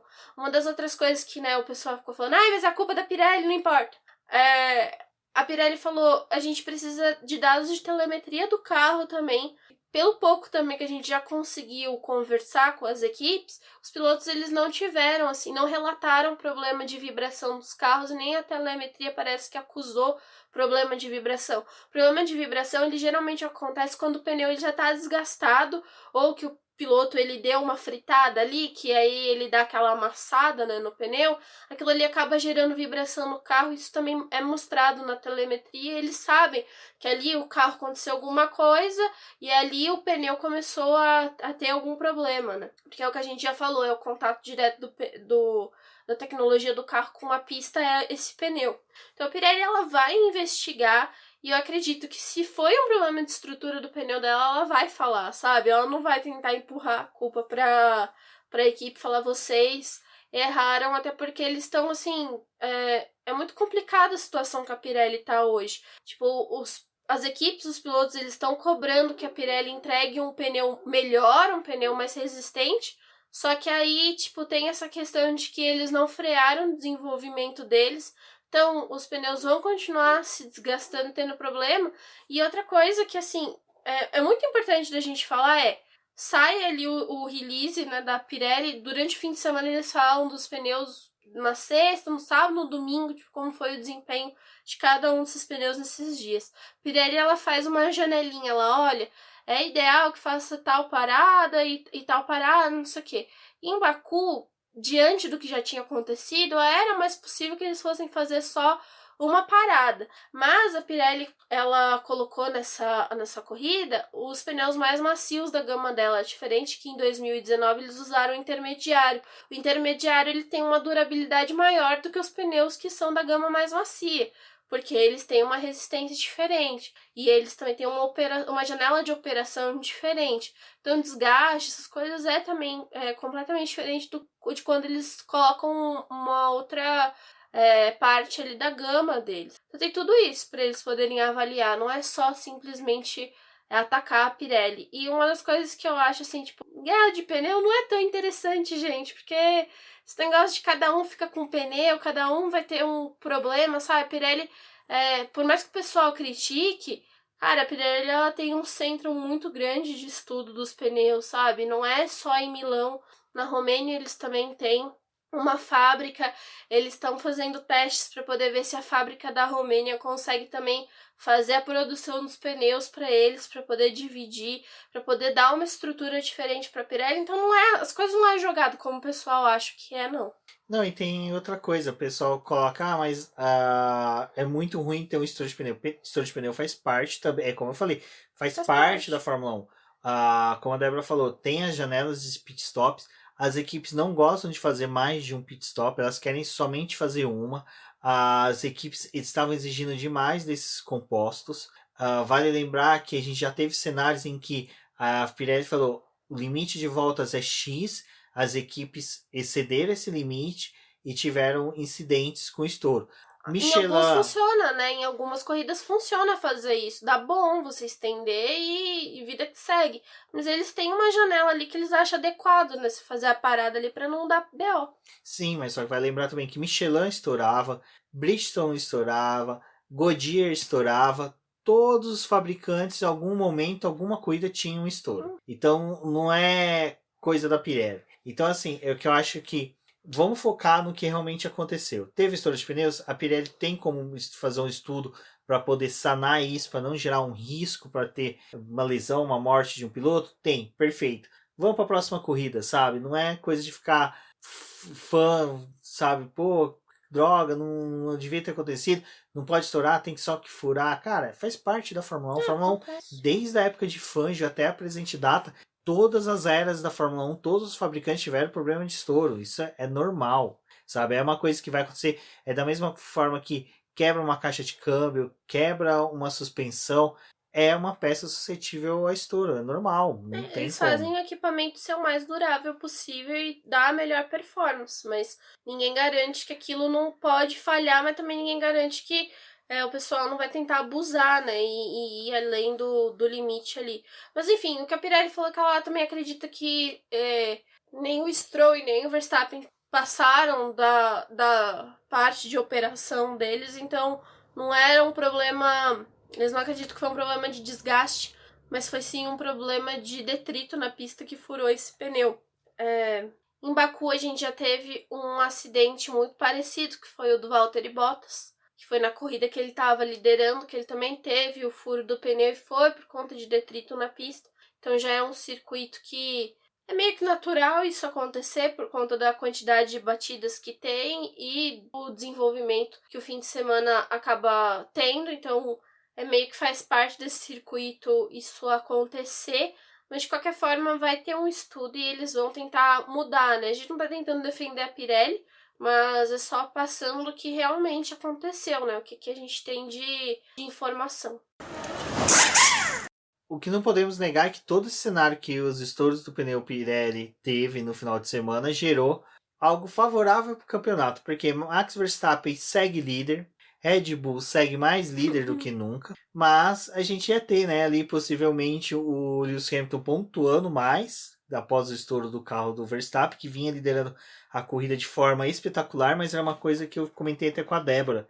Eu falei, nossa, por mais que quando a Mercedes lidera com o Lewis Hamilton, por exemplo, era aquela brincadeira que a gente fazia. Pô, ele vai liderar com 2 dias de antecedência. Tipo, ele vai dar volta no segundo colocado e coloca 30, 40 segundos. Você percebe que o Max Verstappen, quando ele consegue uma liderança de corrida, ele não consegue abrir muito do segundo colocado, do terceiro colocado. Ele permanece ali numa constante observação dos demais. Os demais ficam bem próximos dele.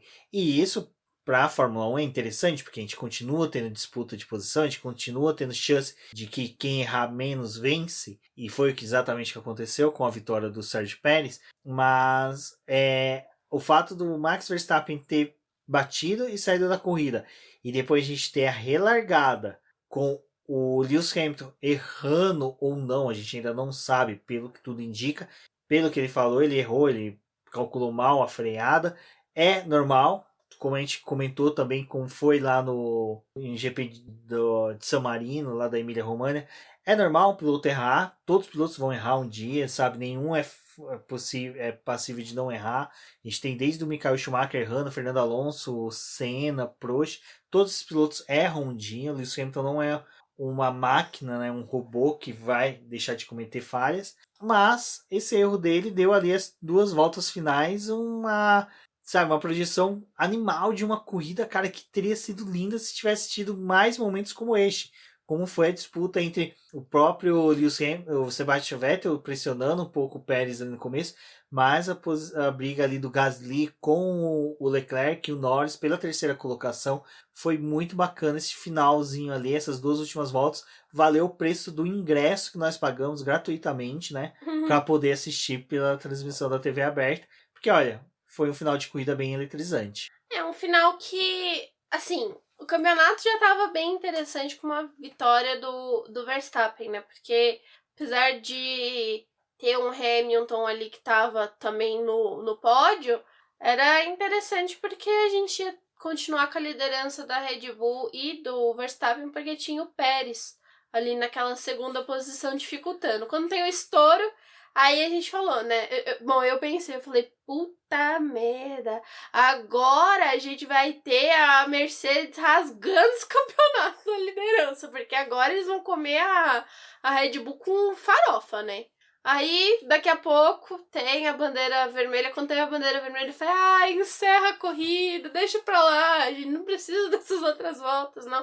Já cumpriu mais 70% da corrida, não precisa dessas voltas, não.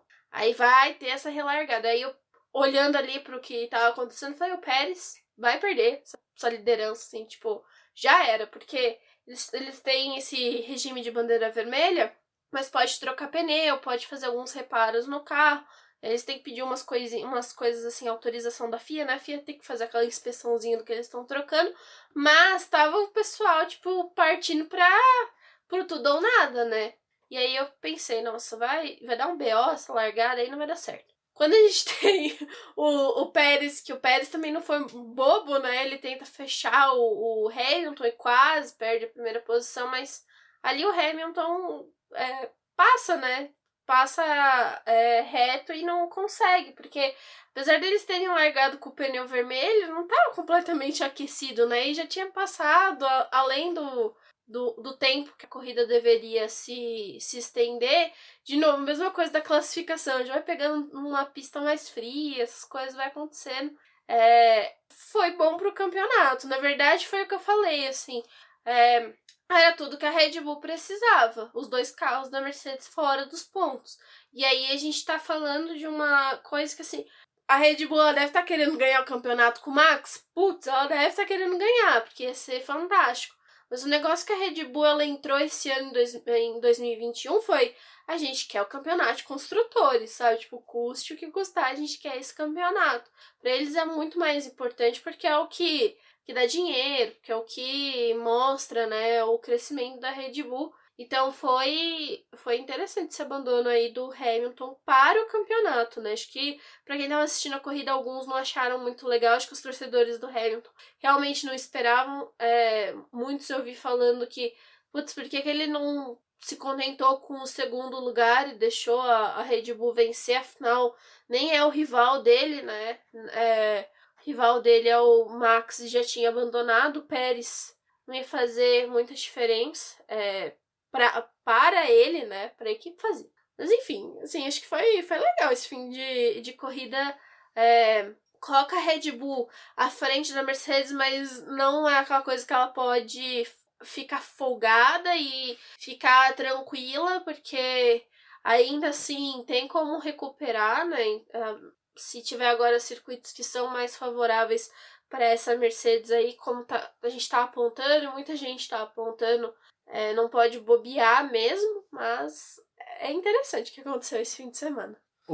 Esse final de semana, sobre essa questão toda, acho que foi muito legal que lá na live, até na hora que eu falei uma coisa, o Felipe Meira e a Rafaela, que estava participando com a gente, fizeram uma cara assim de quando eu falei que eu não me recordava quem havia falado que a temporada acabou, mas eu lembrei que foi o Gabriel do Motorsport, foi numa live bem depois do GP de Mônaco, e que ele falou, ó, a temporada acabou porque o Lewis Hamilton, ele conseguiu, né, pontuar junto com o Verstappen mesmo vencendo, que o Verstappen, para vencer a temporada, ele precisa abrir uma margem de pontos muito grande para o Lewis Hamilton. Ele precisa, tipo, ganhar uma corrida e o Lewis Hamilton não pontuar. E mesmo assim, o Vettel, quando ele disputou o campeonato com o Hamilton, mesmo tendo uma distância interessante pro Hamilton, o Hamilton conseguiu tirar, né? Não foi tão expressiva a liderança. Exato. Então, aí que acontece? Quando o Verstappen abandonou, eu falei, caraca, velho. Acabou o campeonato. Acabou o campeonato. Tirar 12 pontos, né? Que provavelmente ia ser a distância que o Hamilton... ia botar eles na mesma situação antes de Mônaco, né?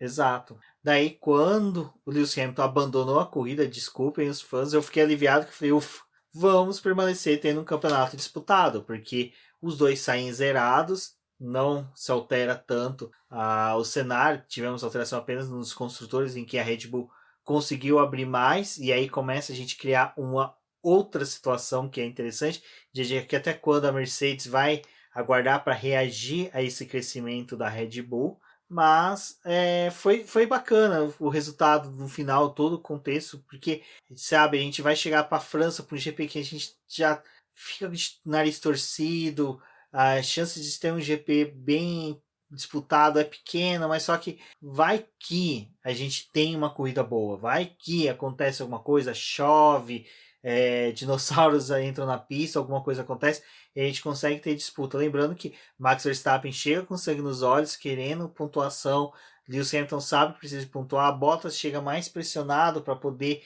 criar, ultrapassar, né, a Mercedes ultrapassar a Red Bull no Mundial de Construtores. Então a gente vai tendo uma dinâmica bem diferente para esse GP da França do que era o GP da França de 2019, né?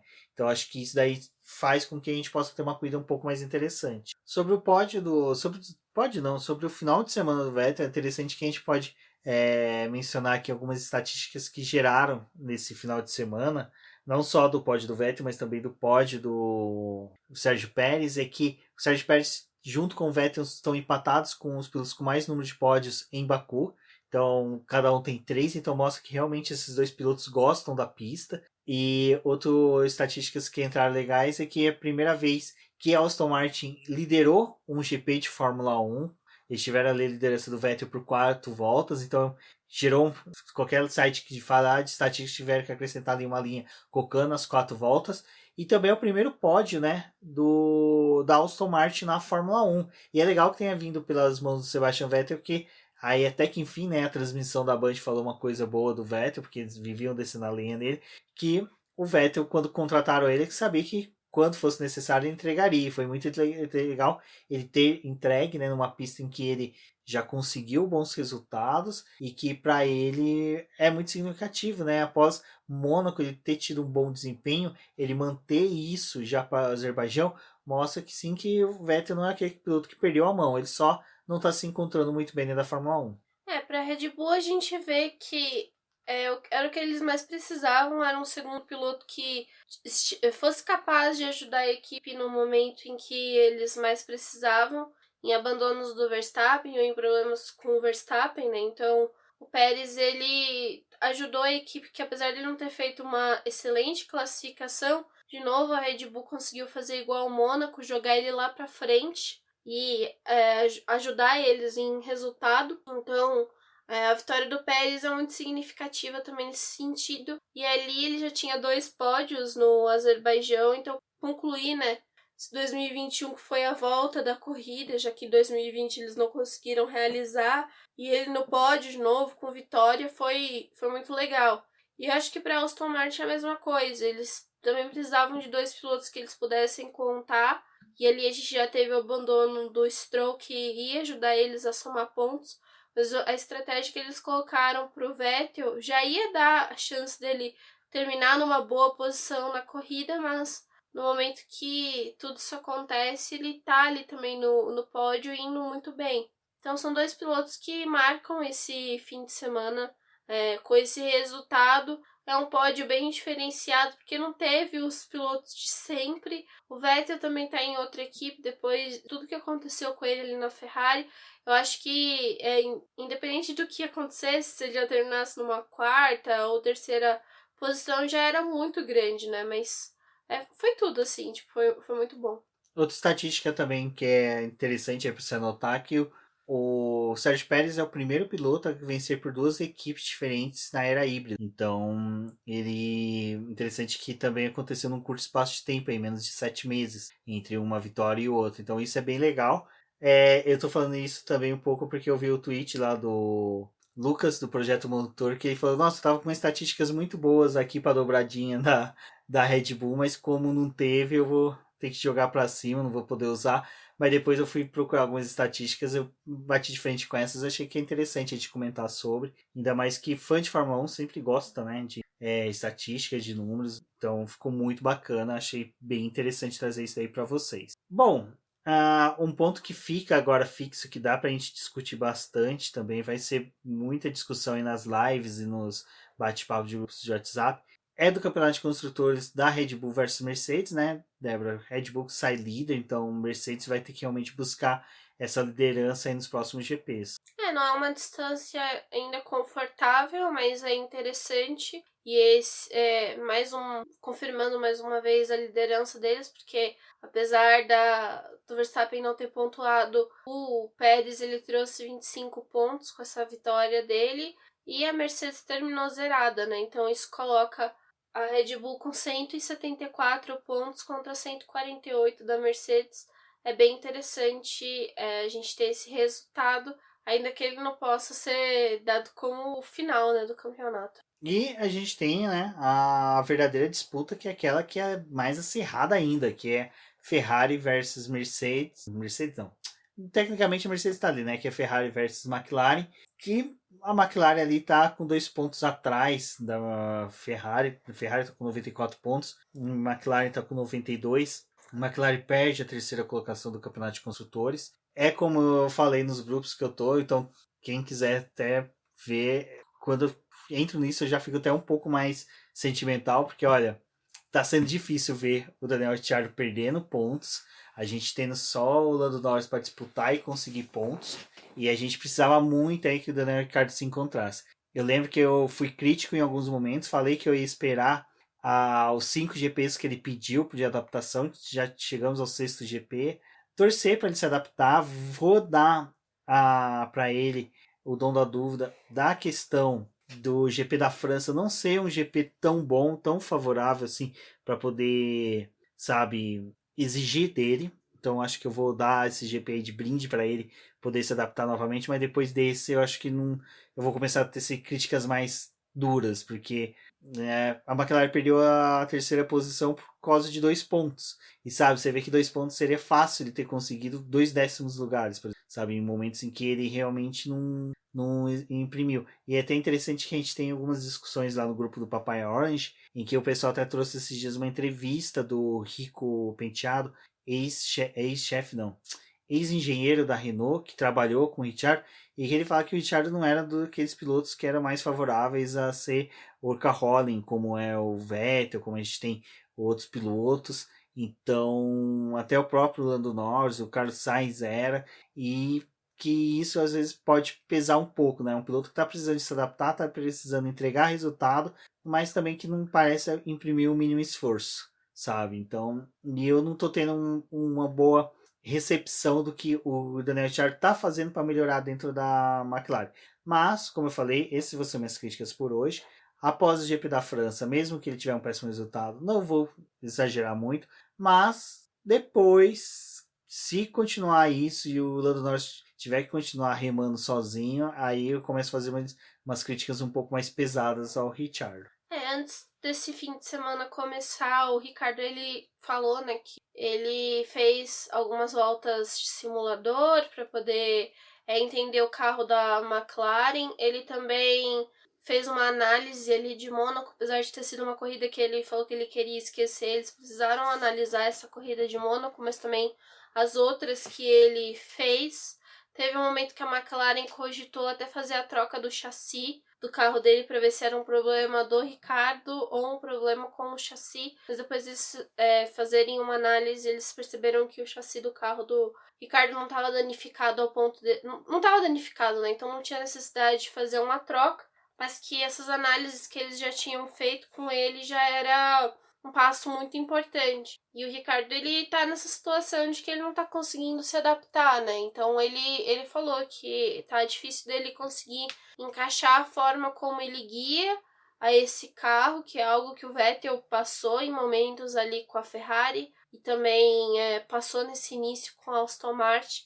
Ele vai demorar um pouco para poder se adequar a esse carro, a encontrar, né, um jeito de entrega, mas ele teve um momento na corrida que ele estava melhor com o Lando, e depois as coisas mudam, né?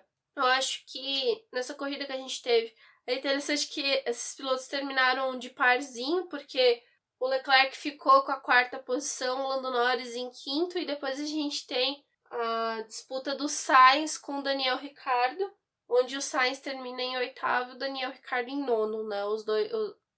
Os 4 carros, né, desses 2 carros de cada equipe, 4 carros aí conseguiram terminar na zona de pontuação, um fazendo frente ao outro em questão de desempenho.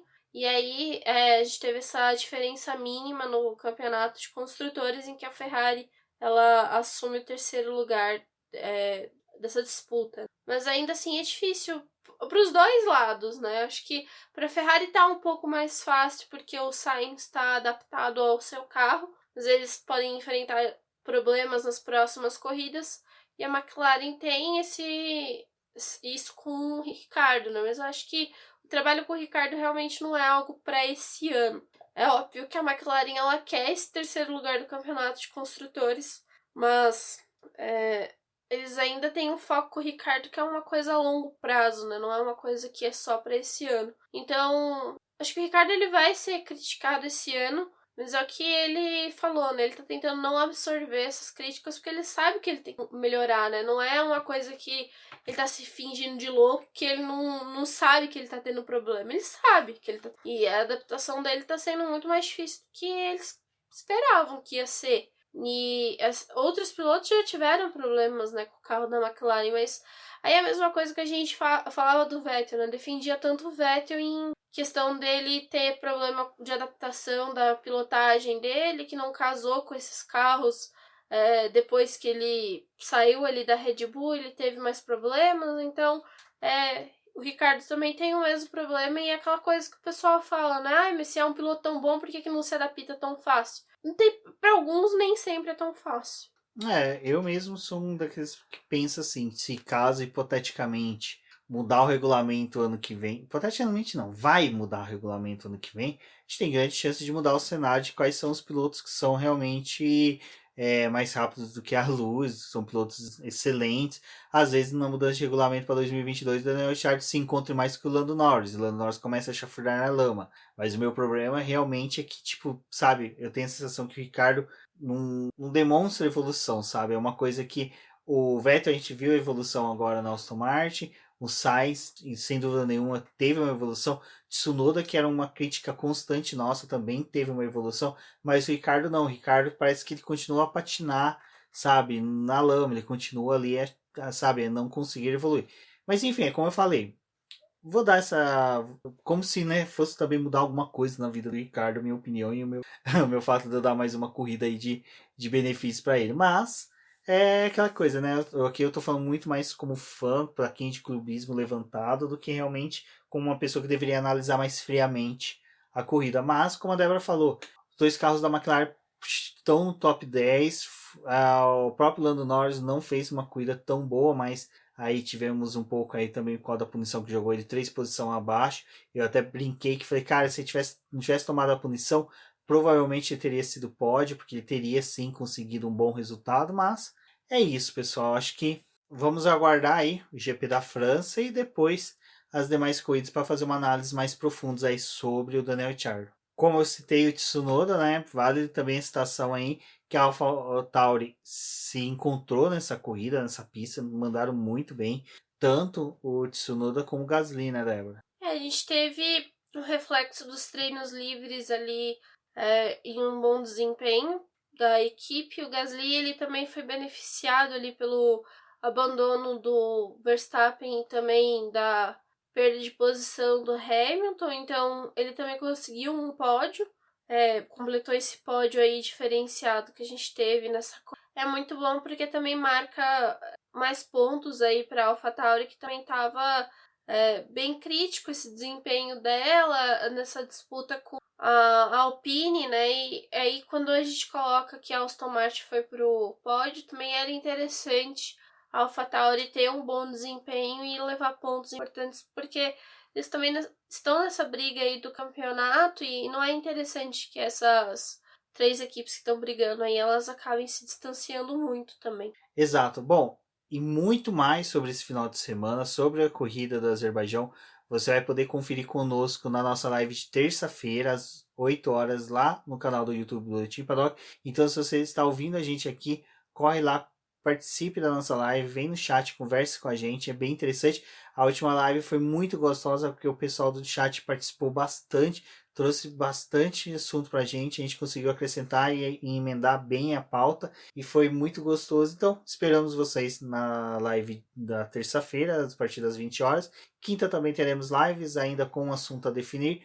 E lembrando aí que agora a gente tem um hiato aí de alguns dias até a próxima corrida, então vale acompanhar o Boletim do Paddock. Provavelmente teremos muitas notícias lá no site e também muita coisa boa aí para vocês nas redes sociais e também nos nossos canais do YouTube e também do podcast. Eu sou o BGP Neto, agradeço a todos, uma boa noite e até a próxima. Obrigada a todo mundo que escutou o podcast até aqui e até uma próxima. A gente se fala lá no GP da França.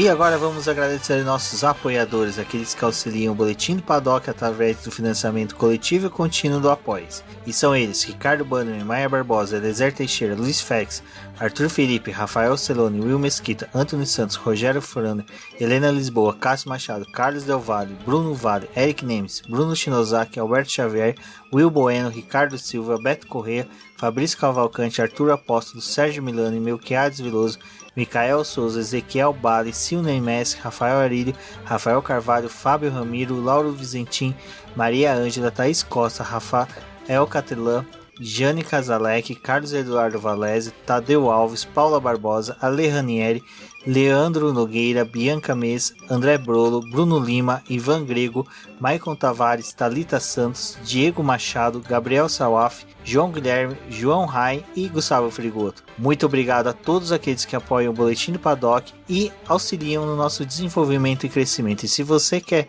apoiar também o Boletim do Paddock, entre em contato com a gente através dos nossos perfis oficiais ou acesse o link apoia-se.com/Boletim do Paddock e lá você terá as opções de apoio ao Boletim do Paddock. Um forte abraço e obrigado!